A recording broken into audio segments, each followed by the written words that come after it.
But my name's David Malley. I'm starting a little storytelling event called Everyday Short Stories. Thank you. But what I always loved was my dad having a couple Manhattans in him, telling a story about growing up in Brooklyn in the 1940s. So, simple stories about, the first car he got, or his sister working at a Pepsodent factory and never brushing his teeth. Stuff like that I always found really fascinating and kind of interesting and just kind of everyday. And I love listening to my friends' stories. So I thought, what a great thing to try to get people to do, is to come up and just tell a story you've told your spouse 1,000,000 times or your friends 1,000 times. The story that everybody's kind of sick of hearing. But the story that you've told so many times, you could just come up and tell it. So that's why we're here. And so for the first event, I decided to just do a simple jobs storytelling. So it could be something that's kind of related to jobs, something that is inspired by jobs. Yes, Steve Jobs. I'm all computers. That's really what I'm going for. No, and that gave me time to pause and think about my jobs that I've had in the past. And one of the stories many of the stories my wife hears about all the time is my lifeguarding and sailing teaching experience. And to start this off, I thought about the first time I ever saved someone's life. So I grew up in Columbus, Ohio, which is obviously if you know Columbus or Ohio, it's a very landlocked little area. And when you lifeguard, you're mostly lifeguarding pools. So, and all the pool lifeguarding stories are the same. An older kid convinces a younger kid to jump off the diving board when he doesn't know how to swim. Pretty much like a brother or cousin. So the very first time I did it, I was about 16 years old. It was about 8 o'clock at night. The pool was getting ready to close. This brother convinced his little 6-year-old brother to jump off the diving board. And the kid does. And I look down, and he's just bobbing in the water. Just bobbing in the water. And I'm like, oh, that's kind of weird. And then I look up, and I look around, and I look back down, and the little kid's still just sitting there, bobbing in the water. So I go, oh, he's drowning. I better do something. And I jump out, and I grab him and pull him out, and he's totally fine. And I'm like, you okay? Yep.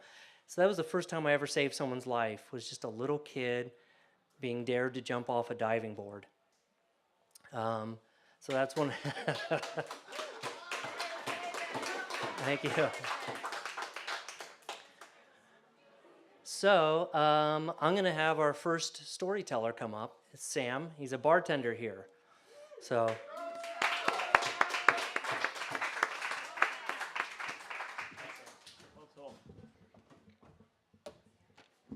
Hello. I am Sam Wagner. I'm a bartender here and resident poet laureate of McLeod Ale Brewing Company. I have not saved anyone's life. Not for lack of trying, just hasn't come up. I find it appropriate that I'm going first, not counting the introducer, as I have a doctorate in the theme of jobs and work. If you're thinking, he's too young to have a doctorate, it's because I don't have a doctorate. So good morning. I am aware of the time, and that it is not morning. The morning I am referring to is that of a new day, ushering in the dawn of the age of productivity. On this theme of work, or rather the institution of work, I feel that there is no greater threat than the to-do list. The following article is called Much Ado About Doing, or subheadline, Consider It Done, or subheadline, The State of Doing, or Doing, Come Undone. Once you're doing, you kind of get the ball rolling, and you just, you do more and more. That's a microcosm. So this year, productivity has hit an all-time low, not just for me, but for doers everywhere. Something must be done, though we have no one to turn to do it. This epidemic stems directly from the rising popularity of the to-do list. The idea behind the to-do list is that instead of doing something you ought to do, you can put it on a list and not worry about it until later. From the looks of it, this later promises to be a very productive time for all of us. The only problem is that later, much like Orphan Annie's tomorrow, seems to be ceaselessly a day away. My own to-do list is such an eclectic, needy, and densely unpoetic piece of literature that even after a good 30 minutes of staring at it, I come away exhausted and confused with some amalgam of wash the cat food with the eye doctor, which seems incorrect, and if it is correct, it is certainly of low priority. As I see it, the modern to-do list has devolved from productivity's right-hand man into a written admission of all the things that will never, ever get done. We are working on our lists, and we are working on little else. I'm even tempted to relabel mine the not-to-do list, but I doubt I'll get around to it. Yes, the more I look at it, the list, the concept, not the list, the more unfortunate our situation seems to be. But according to the literature, the modern to-do list is on average 26 items long and only getting longer. I myself have a to-do list of over 175 items to be done. The list is 5 pages long, 3 if I play around with margins and font, making it even longer than I care to read. If read more is somewhere on that list, I'm happy not knowing about it. Thus, my relationship with to-do lists has taken an owner-pet dynamic where I feed it several times a day and hope that it doesn't bite me. This is no way to live. Imagine if every time Sisyphus's boulder rolled back down the hill, he decided not only to roll it back up the hill, but to tack on another boulder. This is the hell we're bound to. It didn't used to be this way. No, back in my grandfather's time, humans outranked the to-do list in the animal kingdom. It was a given that if you had something to do, you were either already doing it or had finished doing it a week ago. The only lists worth keeping were of groceries and people in your neighborhood you suspected of being communists. Is there any hope of going back to this way of life? No, not at all. But last week, scientists working on the predicament crossed major breakthrough off their own to-do lists. An article published by experts on the science of easy living, long dwarfed by the more serious sciences despite their lack of relevance to the common man.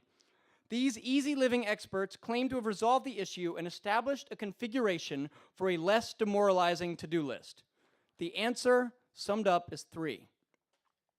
3 is the optimum number of items to have on one's to-do list for anyone who is at all serious about getting things on their to-do list off of it. Any more than 3 and the list becomes overwhelming, sending productivity scurrying back to its normal state of hibernation. Reinvigorated by this breakthrough, I tackled my own to-do list and fiercely and somewhat violently edited it down to just 3 items, as suggested by the scientists. And I've never felt more accomplished. I mean, to cross off nearly 200 items in one afternoon without so much as doing a single one. I feel obligated to thank these scientists, but unfortunately, that would bring my to-do list up to 4 items, and we all know how that ends. Thank you. That was fantastic. By the way, this was on my to-do list. This is me challenging myself to get up in front of a bunch of people I'm not familiar with and tell a story. So, I get to check that off my to-do list.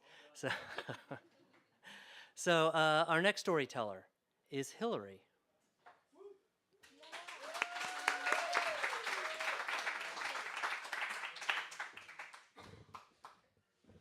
My name is Hilary McClarty, and my story is called The Man on the Floor. I sell advertising for a music magazine. I didn't start off this way exactly. I actually graduated college and wanted to find something to do that I didn't have to do anything, I just get money. And that didn't work out very well.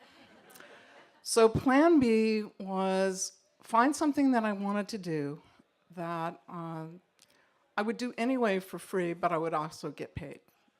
So that led me to many paths, advertising agencies, film work, record labels, and finally to selling advertising. So this story takes place in Anaheim, California this year, and it takes place at a convention called the NAMM Show. For those of you that don't know, it's the National Association of Music Merchants, and it's people who make everything for musicians and recording.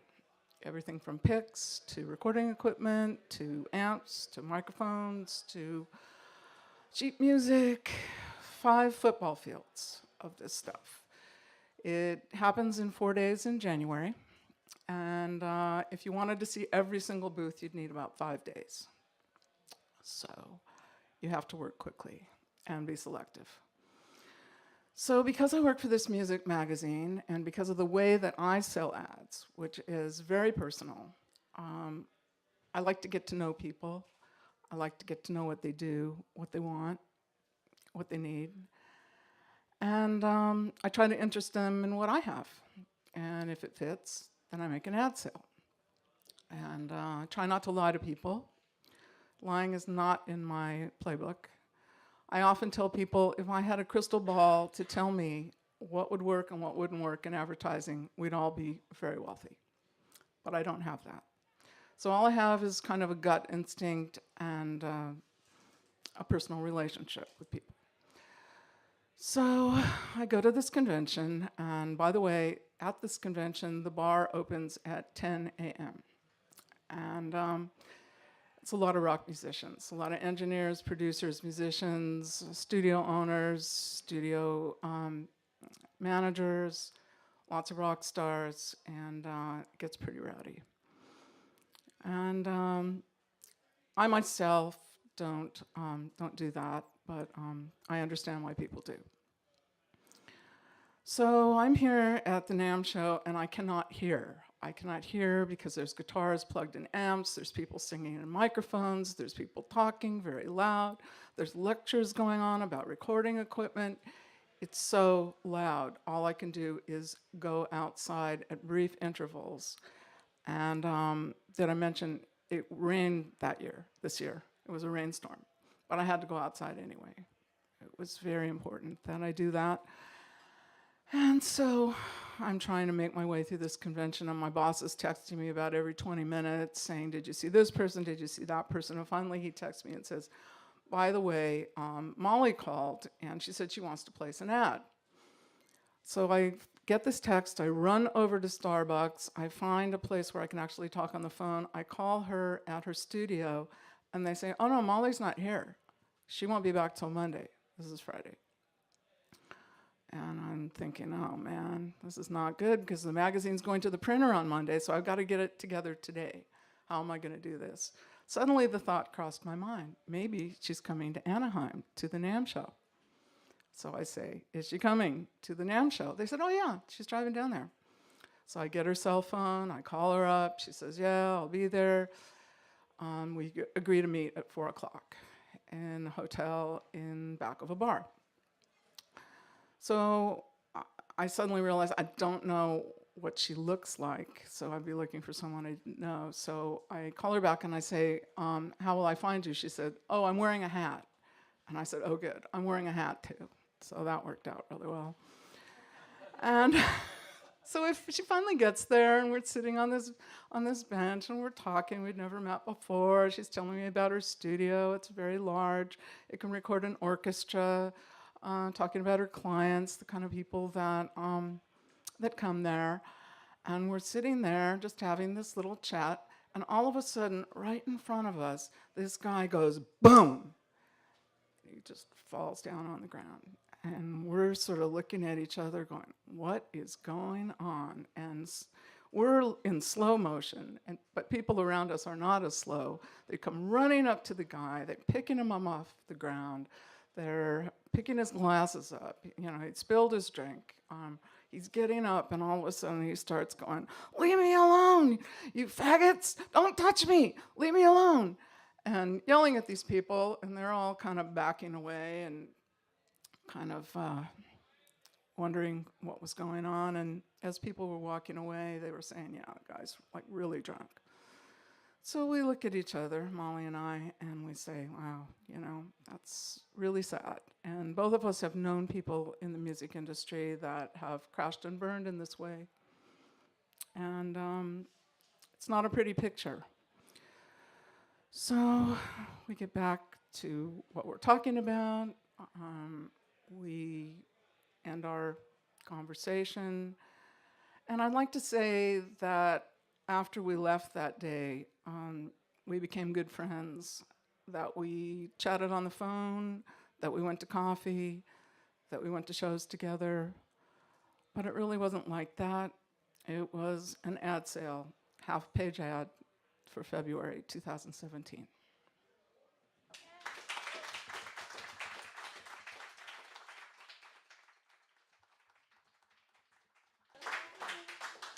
So, David, are you ready? Would you like to come up? Okay, great. Everybody, David, for his.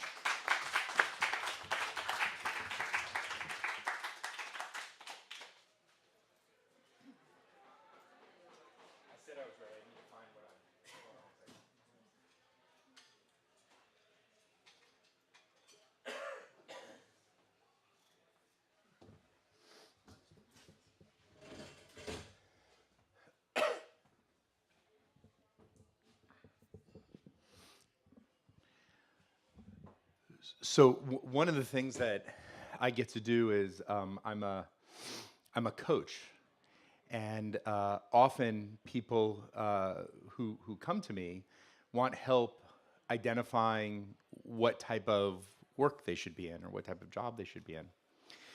And really, the question that most people talk about is this question about vocation, and I redirect the conversation because it's not about vocation, it's about purpose. Because when you identify your purpose, then you can tether that purpose to your job.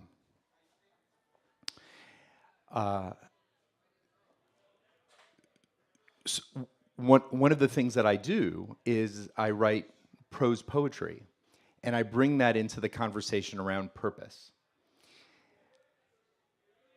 And that's my segue to give me an excuse to read one of my poems tonight in a storytelling sequence about jobs.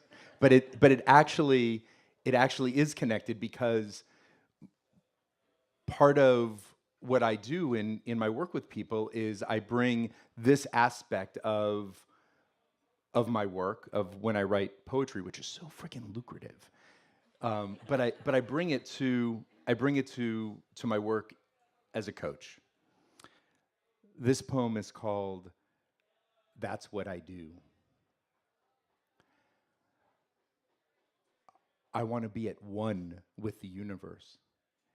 And my angel told me, if I were truly at one with the universe, I wouldn't feel love or taste the tears when my eyes weep. And if I were one with the universe, I wouldn't be surprised by the chill delight of a strawberry in the heat of a summer's day, and I wouldn't yearn for the embrace of my children and the feeling of my love in the moment I proposed to her in the hot winter eve under the Santa Fe sky, that feeling when your heart stops, nervous with excitement, while simultaneously knowing the world was yours to own. I was sure my angel didn't understand the intention behind my words. After all, even angels make mistakes. I want to be at one with the universe, my angel persisted. If you're at one with the universe, you will just desire to remember what it's like to be astonished again. You will become the weeping willow, or you will become the weep of the willow. You may choose to become the apple, or become the love, or become the astonishment, but you won't experience it as a feeling. You'll experience it as a knowing, as it is, because you will have become one with it. You will be fully satisfied with it, and it will encompass all you are in the moment you become it. But I know you. You love to be astonished every moment of every moment. You will choose to once again discover and laugh because my angel said, That's what I do. It's not the universe you're searching for. It's not the oneness of all there is that awaits you in your most personal moments of reflection, those moments where you are certain of its existence. It is you that awaits you. It is you that you desire to become one with. It is the oneness of you which will hold you, which will hold you. It's that oneness, that breath, that moment, that journey, that solar system from deep inside you, waiting, yearning, hoping, believing you will discover. That's the being deep down you want to become one with. And when you do, time will pass, but you'll stop thinking about its passing, and you'll stop thinking about its future or its history. And one day, you will once again become one with the universe. That's inevitable. And then you'll ask me for guidance to jump back and play the game one more time, just one more time. And as I've always done, I'll be there to guide you and watch you become everything you've always been and will be again, because my angel whispered, that's what I do. Thank you.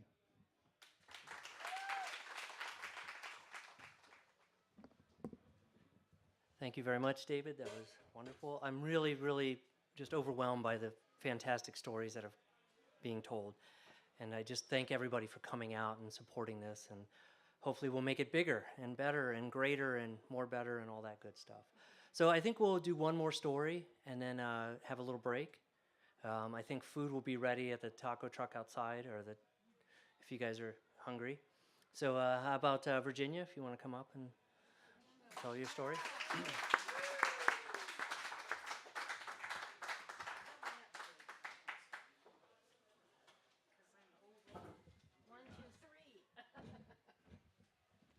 Well, you'll know I'm old when you hear how old my story is. What do you think? This is my Judi Dench look. You like it? And this is my Ben Franklin. My story begins in 1957, and that's probably before any of you were born.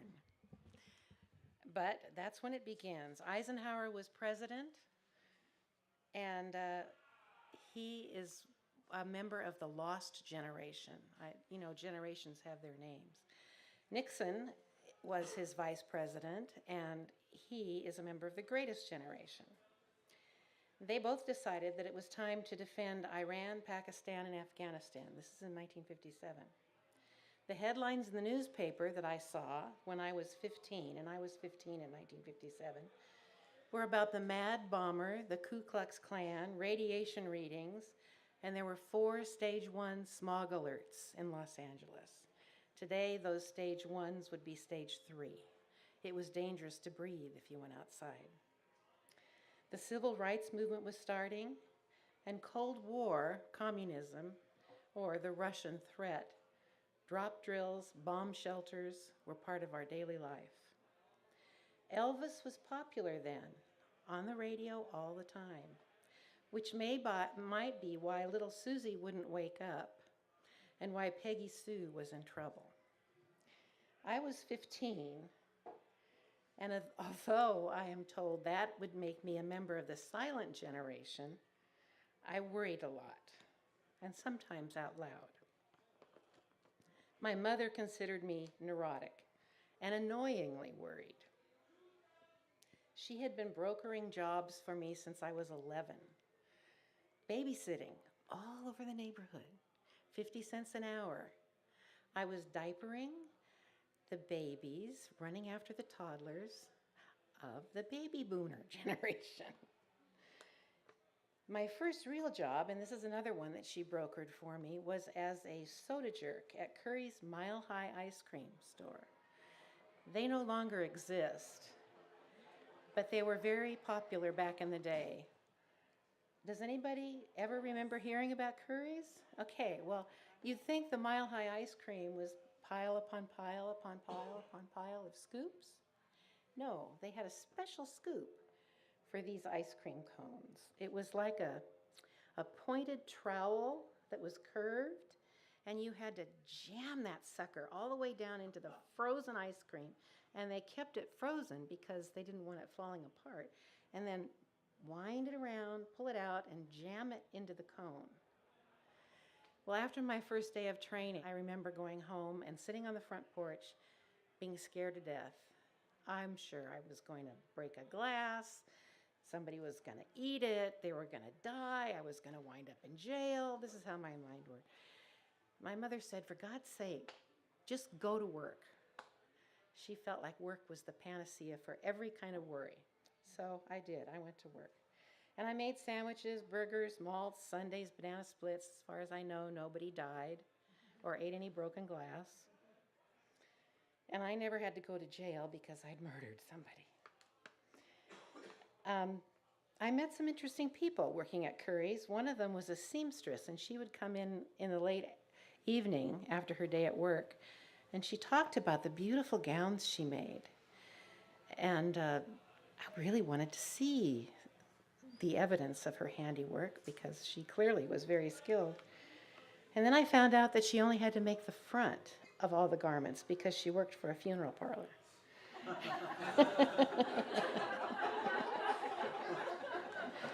That kind of put me off. The owners of the Curry's Mile High ice cream would go after dinner to the Swiss Echo, which was a little place down the block, and leave me alone in the restaurant. And I could tell when they came back through the door, giggling, that they were both a mile high, too. Hey, I'm going to tell you one more story of me saving somebody's life. So I was about 22 years old. I was managing a sailing program in Columbus, Ohio. And the program was a Discover Boating program. We'd have kids anywhere from the ages of 9 to about 13 come and take lessons Monday through Friday. So this was a Monday. I have 3 little girls in my boat. We're out sailing. We're having fun. The girls are learning. And one of the girls looks over and she says, I don't think that guy knows how to sail very well. And I look over and there's this kind of really big guy on a boat called a laser. A laser is about a 12.5-foot boat, about this thick, has what they call a dagger board. It's just a very fast, responsive, tiny boat. And this guy keeps falling in and out and keeps tipping the boat over. I don't think anything of it. I just think, he's out here. It's kind of a hot day. Maybe he's just having fun. Another little girl points out that he's not wearing a life jacket. And I go, oh, that's kind of interesting. So we go through the whole safety thing about, why aren't you wearing a life jacket? And what if you get hit in the head? Then you're going to drown because, regardless of how good of a swimmer you are, if you're unconscious, it's not good. So we go on sailing and we're talking, and then one of the little girls points at the guy and says, I don't think he's doing that well. And I look over, and there's a guy in the middle of the reservoir on his back, just floating like this on his back. So I instruct the little girls to sail over to him. We sail over to him. I say, you okay? And the guy goes, yeah, I can't swim. So I'm like, oh. So I go into lifeguard mode. I take off my life jacket. I throw it to him. It lands within about a foot of him. He kind of looks at it. He goes, yeah, I can't get that. And I start to see his eyes opening and panicking. So I jump out of the boat, and I'm yelling to the little girls, okay, just sail that way. And they're laughing, and they go off sailing. Well, one of the things we had done as a program is we had a lifeguard, stay on the dock with a motorized boat, for emergencies. So by the time I'd actually gotten in the water and was swimming to this guy, my instructor, John, was already with the guy, and we both got him out of the water and saved him. And what I found funny was that the guy never said thank you. And from the other yacht club that he had borrowed the boat, nobody came over and said thank you. We even went and got their boat that was going down the reservoir and returned it to him, and nobody said thank you. And I remember being like kind of miffed, what the hell? I saved this guy's life, doesn't say thank you. Nobody from the yachting club says thank you. That's not cool. But the next day, one of the parents comes up and says, hey, are you the guy who saved that real big guy without a life jacket? And I go, yeah, it was me. And then later that day when they come to pick up, another parent says, hey, did you really save someone's life yesterday? I'm like, yeah, well, me and John, we saved him. I'm like, that's really cool. And it just kept building. So by the end of the week, when we had what we call Parents' Day, the parents could come and take, the kids could take them out on their sailboats and show the parents how much they've learned. Every parent knew the story, and every parent recited the story back to me. And every parent was like, yeah, I need a life jacket before I go out. So it was kind of cool, and it was kind of a neat little learning experience, and to see these kids really embrace that. So that's I think the last time I may have actually saved someone. Okay. I know. Okay, speaking of ungrateful bastards, Jonathan is coming up to tell us the story.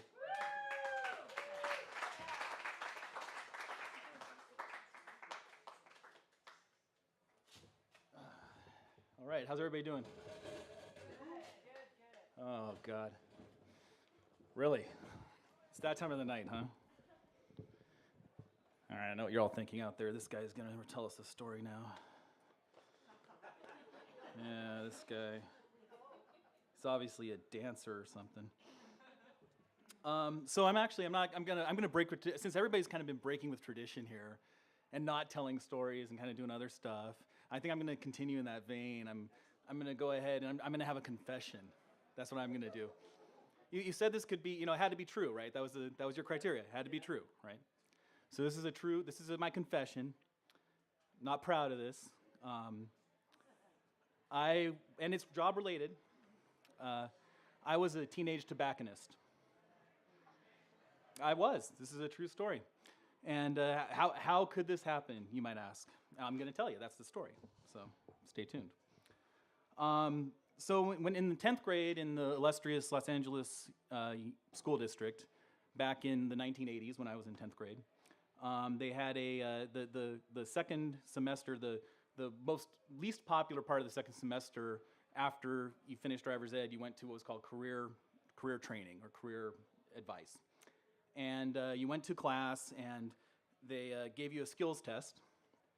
They asked you a lot of questions about things you might be interested in, and things like, do you like math? Do you like working indoors? Do you like sitting down? Do you like being around people? So I took the test, and mine came back park ranger. So it didn't really matter because I'd already made up my mind at that phase of my life I was going to be a tobacconist. This is what I wanted to be. Now, for a 15-year-old kid in the 1980s, okay, you might say, that's a little weird. Why would a 15-year-old kid in the 1980s want to be a tobacconist? Too much Sherlock Holmes, too much Lord of the Rings, could be any of those things. I was obsessed with it. This is what I wanted to do. Somehow I convinced my career counselor to allow me to put this down as my career, and somehow it flew. And this speaks to how the 1980s was a very different time. It was a very different time and place in the 1980s. It was much like Ohio of today. You had there was a lot of you still had you went to the doctor and there were ashtrays in the doctor's office, right, and mounted on the wall like permanent fixtures of the building. There were ashtrays there. If you went to the mall, every mall had a tobacconist shop, not just a smoke store, or nowadays they have the little vape things on there, whatever. This was a real tobacco, not that vape crap. This is a real tobacconist store that sold tobacco and pipes, and you could take your pipes and they'd fix them for you. This was a profession. This was something you could be back in the 80s. The 80s were awesome. Remember, you had a smoking section. You had smoking section in the restaurant. There was a smoking section, and there's that really protected non-smoking section with the little hedge in between, and maybe some hanging plastic plants, to protect you from the smoke coming over from the smoking section. It was so much better back then. So my point in all this was that this was not a dead-end job. I didn't know this was going to be a dead-end job. To me, being a tobacconist, I was going to be set for life. Well, best laid plans of mice and men. So part of the class was we had to do an internship. We had to actually go and get some experience, some hands-on experience with whatever the career was that we wanted to do.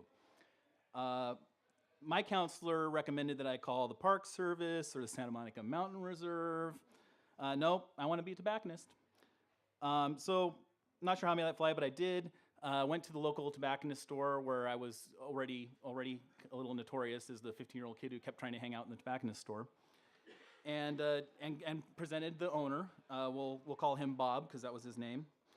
and asked him, this is my career. I'm taking my career thing, and I want to do this. And Bob didn't have any kids of his own to pass his knowledge on to pass his store on to. Bob jumped at the chance to have an apprentice and have me there in his store, and thus began probably the best thing that could ever have happened to a 15-year-old kid in the 1980s. This store had everything. Now, I'm not just talking about the tobacco and tobacco products and all that stuff, which I was in heaven to be around. But you go in the back of a tobacco store back in these days was much like the barbershop of yore, where there were manly men doing manly things. They were playing cribbage. Yeah, they were reading Russian literature, while they smoked. And they were smoking. Instead, they were smoking cigars. They were smoking pipes. They were smoking cigarettes. This guy had every single Playboy magazine from 1987 all the way back to the first issue, all stacked back there, just in stacks, just lying around for people to pick up and read. I've never seen anything like it in my life. It was amazing. I began learning all the things you have to learn to be a tobacconist. We had to learn how to hand blend tobaccos. They're all hand blended. And I remember, after doing this the first time, I was in there. They had this big tub, and they had a recipe following. You mix the different types of tobaccos in the tub, and then you'd spray it with a spray thing, and you'd mix the tobacco around with your bare hands. And then at the end of the day, I'd come home, I couldn't feel my hands. My hands were completely numb from the nicotine and the stuff that was in them. And I remember my mom asking me, why didn't you wear gloves? But it's because it's hand mixed. If you wear gloves, it's not hand mixed. It was hand mixed. So it was a mixture of on-the-job training and hazing, kind of. These guys, they weren't used to having someone like me hanging out in their sacred little tobacco store where they like to hang out doing their manly things. I remember that the owner at one point wanted to teach me how to do. There's 3 phases to cleaning a pipe. You have to boil it out with alcohol, which for a 15-year-old, you got fire, you got alcohol, you got tobacco. It's and you're boiling stuff out. And sometimes it all catches fire. It was awesome. And then what you do is you polish it. You have this big spinning wheel, and you polish the thing on the wheel. So he gave me this pipe. He says, one of my best customers' pipes is a First. A First was a pipe that was the very top condition, very most expensive pipe. And he's like, yeah, I just need you to buff this up on the wheel. And it was a rugged pipe. It had a very pitted surface. And so I'm there trying to work on this thing, and of course the thing catches on the wheel and goes flying around the wheel and bounces off the wall of the store, bounces off the back wall of the store. Guy comes running and goes, "What the hell did you just do?" And I broke the pipe. And they all had a good laugh. It was all on me. I learned a bit. It teaches you character, right? I mean, that's character. So I think that the most important things I learned, though, were how to use an old-fashioned cash register. They had this register there. It was from the late 1800s, early 1900s. You had to crank it. Had a big crank on the side, and then you put in the amount of money that someone was paying, and you put a button, and a bell rang, and the thing popped open. Didn't tell you anything about change. You had to learn how to count that back. And that was something that I learned that was an extremely valuable lesson, because I remember later in my life when I worked in retail and the cash register would go down, everybody would be standing around, "Oh, sorry, can't help you, the cash register's down, don't know how much change to give you." And I knew how to count change back and be a very valuable employee, so that was a great lesson I learned there. The other was customer service. He always taught me that the most important thing in any business is how you treat your customers, because you treat them well, they'll always come back. And the third thing I learned, and I think this is the most important thing I learned, was that sometimes the experience of something has a value. The experience of going shopping in a store has more value than ordering it through the mail. And as the tobacco stores faded away, moved on to mail order businesses, I learned the valuable lesson that sometimes your career plans just don't work out. Unfortunately, I'm no longer a tobacconist. Also, unfortunately, I'm no longer a teenager. But I did move on to a paying job that actually paid me cash, no longer an internship, and thus began my illustrious, brighter future, something with a much longer future of working in a video store.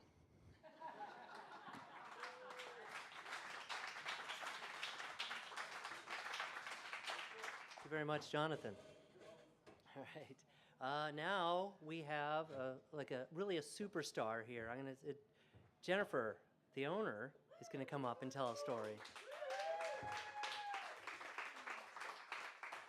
And I believe she has props, if I'm not mistaken.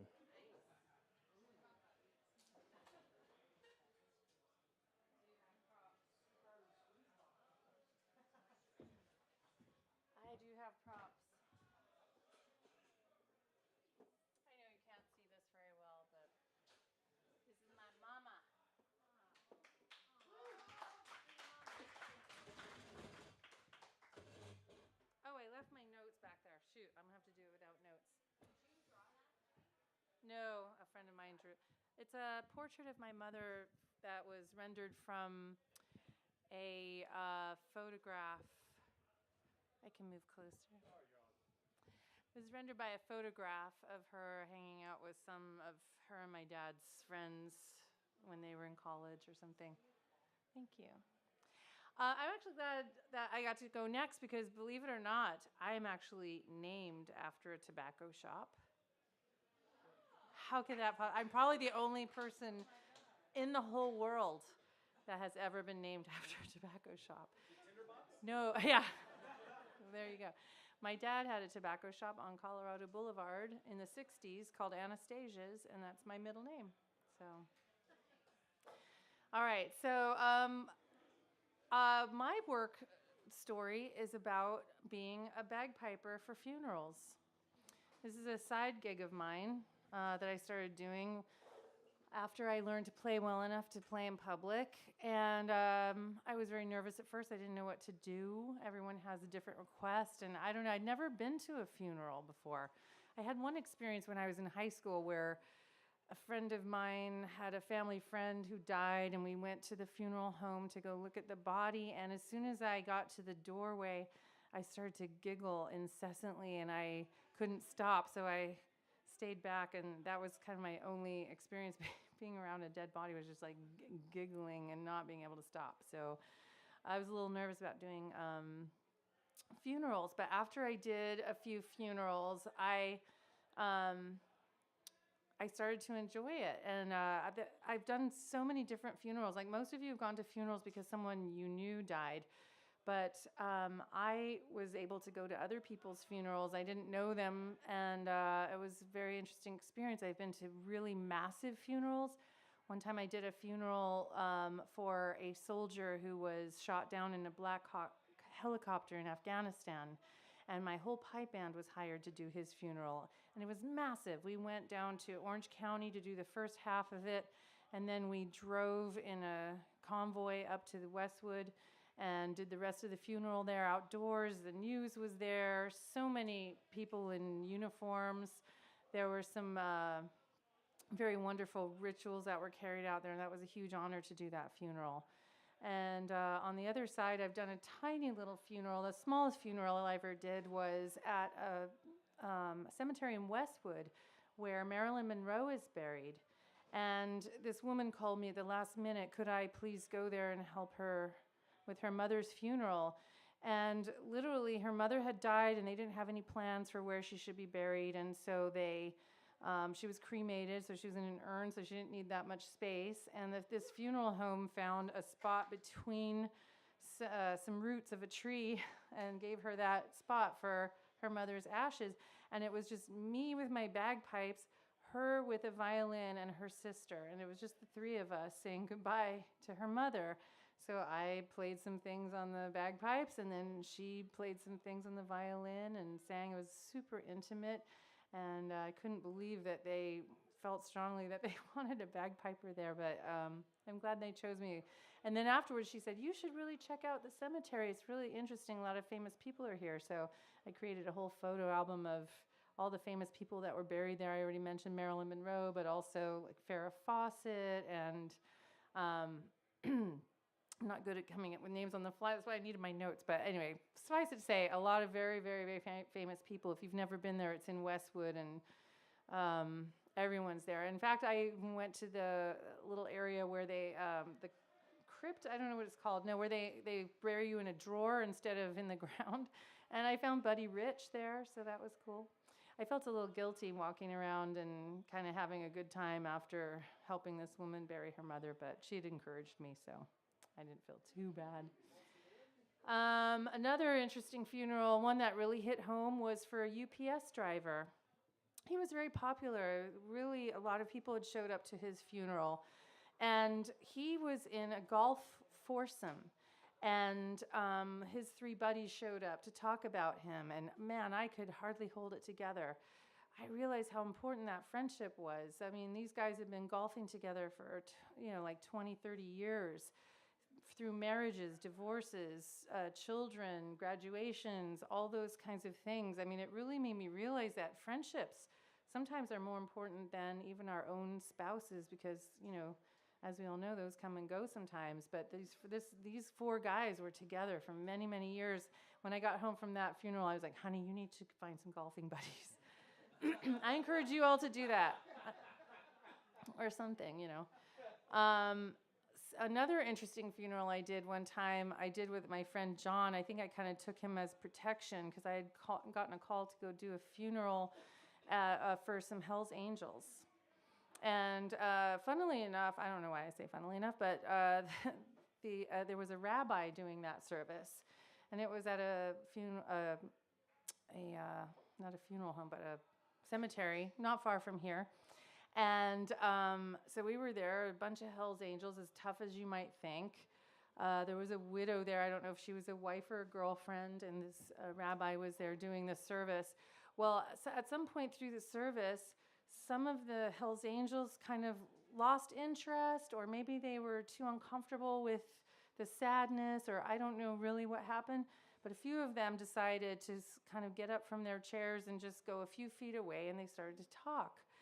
And the talking got louder and louder, and pretty soon they were like loudly laughing in the middle of this funeral, noticeably so. I mean, people started looking, and it was, even for Hells Angels, it was not proper etiquette.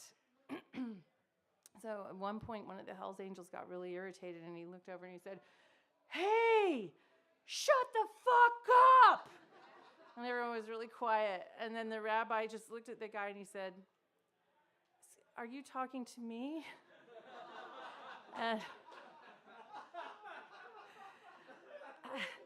And so we got through that funeral. The interesting thing about that was then afterwards, the bagpipers and the rabbi and some other sort of hired funeral hands were all standing around wondering when we would get paid, because this crying widow was the only one with the checkbook, and nobody wanted to go over there and ask her for the money, so it was a little bit awkward, but we did end up getting paid. So that was an interesting funeral. So I realized after doing a bunch of these funerals that I really like doing funerals, and I started wondering about that. And then I really realized, like, I have never been to a funeral of my own family, never, a single time. Never. Yeah, thank you. Well, it's not because people haven't died. I mean, what happened was my grandmother had 5 siblings, and they all lived in Venice, and so I had a lot of great uncles and aunts. And one by one they died. They sort of faded away. No one ever said anything like, "Oh, hey, let's go to, Uncle Joe's wedding, funeral." So I started to wonder about this. Like, not a single person in my family had a funeral, including my own mother, who had multiple sclerosis, and she died, and she was whisked away and cremated, and I don't know what happened to her. I think she was disposed of in a mass scattering of something. I don't know. So one day I decided to talk to my dad about it, because I kind of was blaming my dad. It must be his fault. Like, my dad was the kind of guy that didn't show up to concerts, and he wasn't very supportive, and I kind of pegged on him. Well, it must be his fault that we didn't go to any funerals, or that my mom didn't have a funeral, because why wouldn't he tell us? He must have known there were funerals. So I asked him one day, I said, "Dad, I've been playing bagpipes at a lot of funerals, and I realized that we haven't been to any. So why is it that there haven't been any family funerals?" And he said, "Oh, funerals." He said, "Well, my dad died when I went to my dad's funeral when I was 14 years old, and it was the worst goddamn day of my life. And I swore right then and there I was never going to go to another goddamn funeral." So I accepted that. I felt like I had been putting blame on him, but maybe there was a side to the story that I didn't know. So I brought this beautiful picture of my mother, who's never had a funeral. And so I'm inviting you all here tonight to share a little tiny tribute to my mother, Jean Christiana Carlson Goldberg, and I'm going to play my pipes for her.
Ken, you now have to follow that.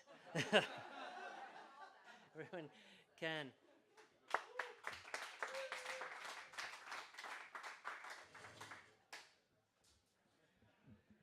Well, every teacher has that story, that moment in the classroom when, thank you, that moment in the classroom when some disaster was about to happen, chaos was about to envelop the day, and they said that one brilliant thing, that amazing, insightful, wonderful thing that turned the whole situation around and created a moment of education and imparted wisdom to all of their students. And they tell this story for the rest of their lives. This isn't that story. This story, actually, when I think about it, is kind of the exact opposite of that. I was a very young teacher, and I had a room full of 10th graders, and I was discussing a short story that we had just read and pointing out the literary technique of the author, and had just pointed out his brilliant use of suspense when I was interrupted by a voice from the back of the room saying, "What's suspense?" Now, if it had been a different student, if it had been one of those A students or B students sitting in the front row, I probably would have just answered the question and overlooked the fact that they'd interrupted me. But this was Scott. And Scott was not an A student. He was not sitting in the front of the row, hanging on every bit of wisdom that dripped from my mouth. He was actually sitting in the one seat that was as far away from me and as close to the door as he could conceivably get. And he wasn't taking notes or looking forward. He was sitting at an angle, looking out the door, with one arm draped over the back of his chair. And he didn't even bother to turn around and look at me when he tossed this question into the middle of my lecture. He just yelled it out while looking out the doorway. And something happened to me in that second. Something in my brain sort of fell into place. And I stopped talking, and I gave him an icy stare, and the room began to get very quiet. And then I reached under the lectern that was sitting on my desk for something that wasn't there. It's actually significant that it wasn't there. What I was reaching for was a pad of referral forms. These are forms that a teacher fills out to tell the office exactly why the student has done something so disastrous, so impolite, so disruptive, that the teacher is incapable of dealing with it and needs the help of the office to take over. And what every student in that room knew was that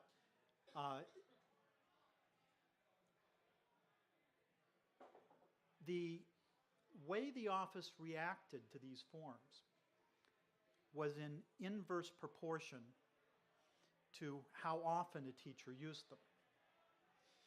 So if a teacher sent 3 or 4 students a day to the office, those students generally just got told to sit until the period was over, and maybe a kindly counselor would toss them a piece of hard candy or something, and that would be it.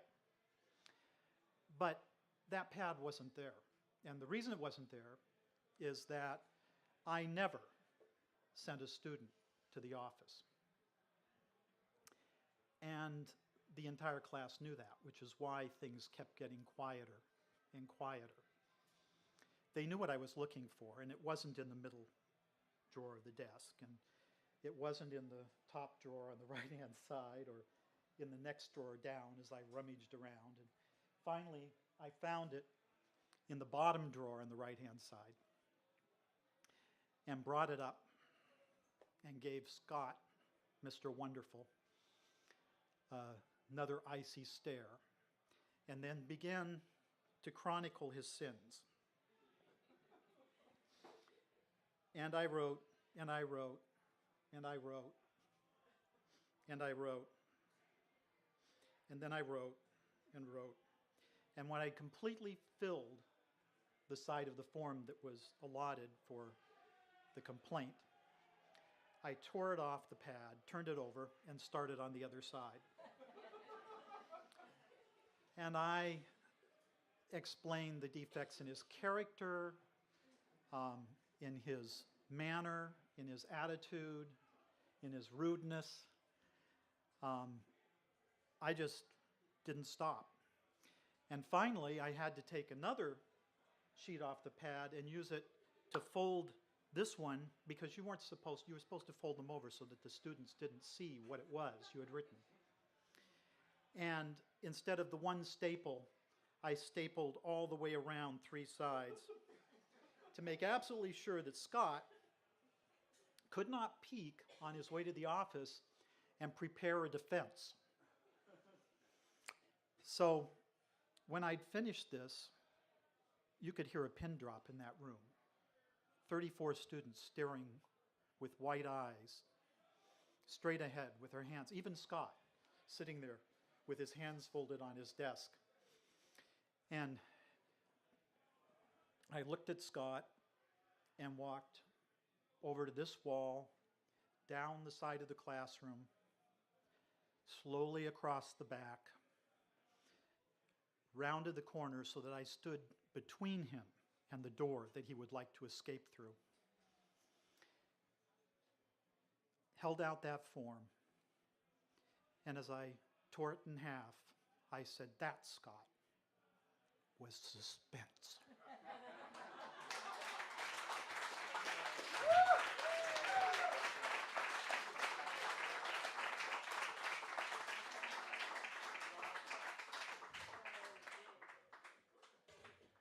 All right, I was wondering if we can get another round for all the storytellers. That was fantastic.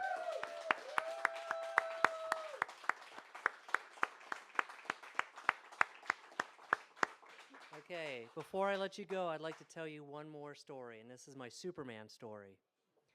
So I was 22, 23, I was teaching sailing, but I would also wait tables at night. And I was a typical 22, 23-year-old guy, full of angst, full of self-doubt, self-loathing, confused, worried what the world thought of me, worried what my girlfriend may thought of me if I had a girlfriend at the time.